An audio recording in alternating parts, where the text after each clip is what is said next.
In the history of the Grand Line, there are monsters, there are marines, and there are pirates. But every so often, there comes a man who doesn't fit any category.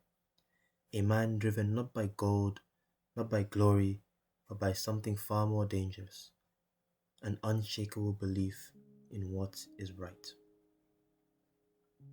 His name was Noland, and if you know his story at all, you know him as a liar. But the truth? The truth is far stranger than fiction, because Noland was perhaps the most honest man to ever sail the seas of One Piece. Born an adventurer, Nolan possessed two qualities that defined his entire existence. First, he was unflappable. While other men screamed and panicked in the face of danger, Nolan observed, he calculated, he remained calm. But the second quality was the one that truly mattered. He was compassionate. He genuinely, deeply cared about the suffering of others. And he hated one thing above all else: the idea that people would continue to suffer from a problem that already had a solution. He called this progress. The world would soon call it a crime. When Noland and his crew landed on the shores of Jaya, they discovered a land of wonder. Giant goldfish swimming beneath the waves, beanstalks that reached toward the heavens, and a people known as the Shandia, living in the golden city of Shandora. To Noland, this was paradise. But paradise had a shadow. A disease called tree fever was ravaging the population, and Noland, ever the prepared explorer, checked his medical supplies. He had the cure. A simple treatment, a few doses, and the suffering would end. It should have been the happiest moment of his journey, but then he saw something that stopped his heart. To cure the disease, the Shandia believed they had to appease their gods, and appeasing their gods would mean sacrifice. They would offer their own people to the great serpent Kashigami, begging for healing in exchange for blood. Noland, washed as a living person, was about to be fed to a snake in the name of faith. Something broke inside him, or perhaps something clicked into place. Noland did not see a religious ceremony.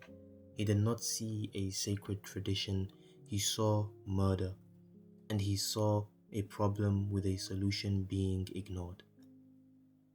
And Noland, the man of progress, could not stand idly by and just watch. He simply acted. Noland killed their god, Kashigami, with his own hands and saved the sacrifice. In his mind, he was a hero. In their eyes, he had just committed the ultimate sin. But Noland wasn't finished. He saw the infected trees spreading the fever, and he knew what had to be done.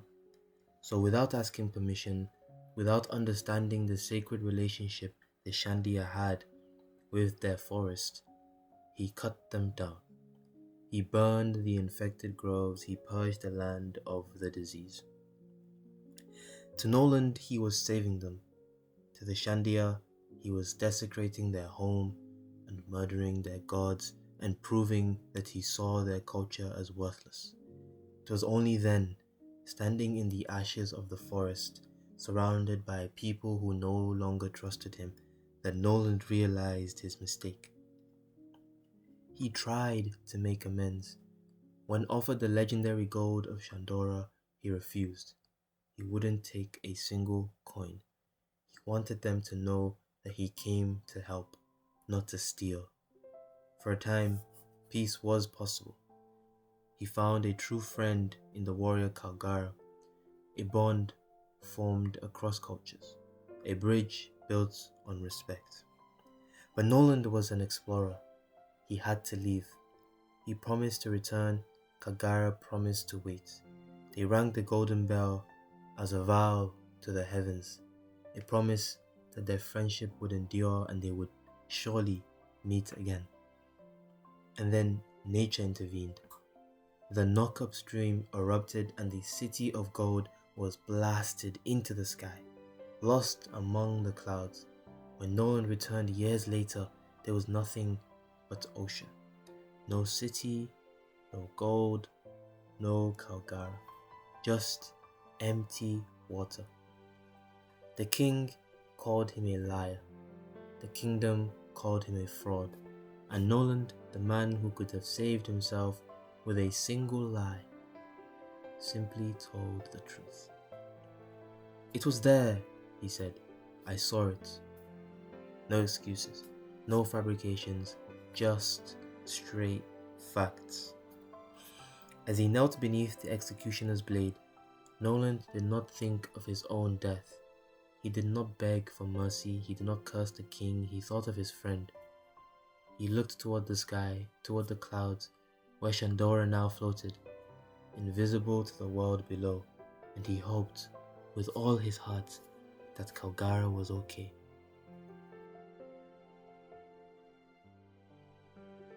History would call him Noland the liar.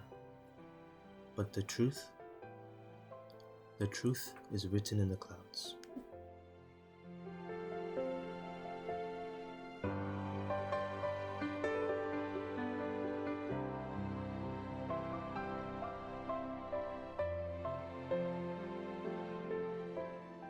So, that's the story of Noland the liar.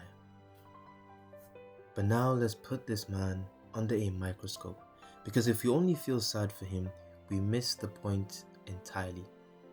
Noland was not an innocent victim of circumstance. He was a man whose virtues became his vices. Noland's core belief was progress. To him, if a problem had a solution, using that solution was not just a smart choice, it was the moral choice. Allowing someone to die from a curable disease was, in his eyes, an insult to the people who had worked and suffered to find that cure. He saw suffering and felt a moral obligation to stop it. This is, on the surface, admirable. It is a foundation of medicine, of science, of humanitarian aid.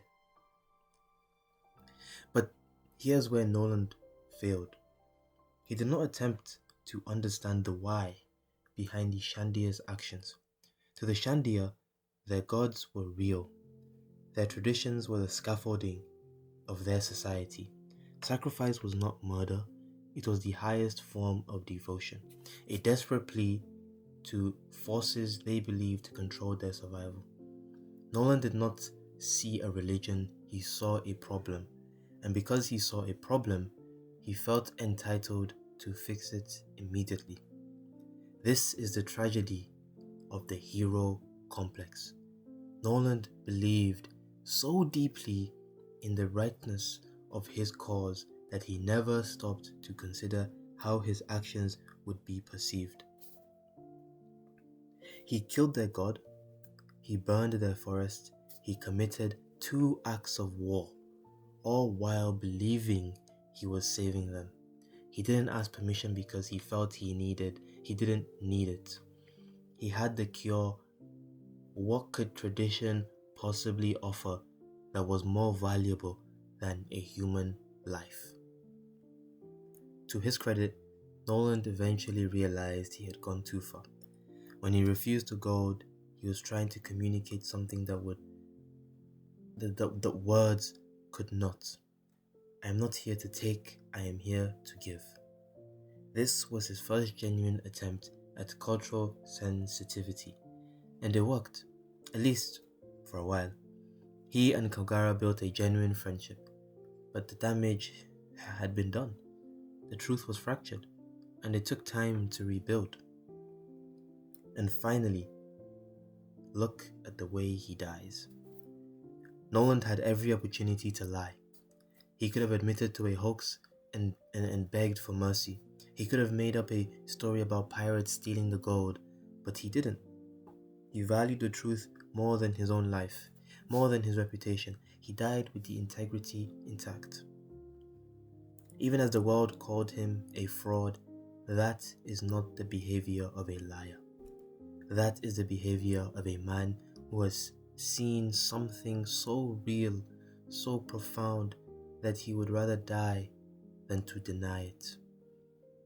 Noland was a good man, but good intentions are not enough. And that brings us to the question we have to ask ourselves today. Noland died 400 years ago in a fictional world, but his ghost walks among us every single day. Think about it. How many times have we seen a wealthy nation or wealthy nations send aid to developing countries with one hand, while destroying local industries with the other?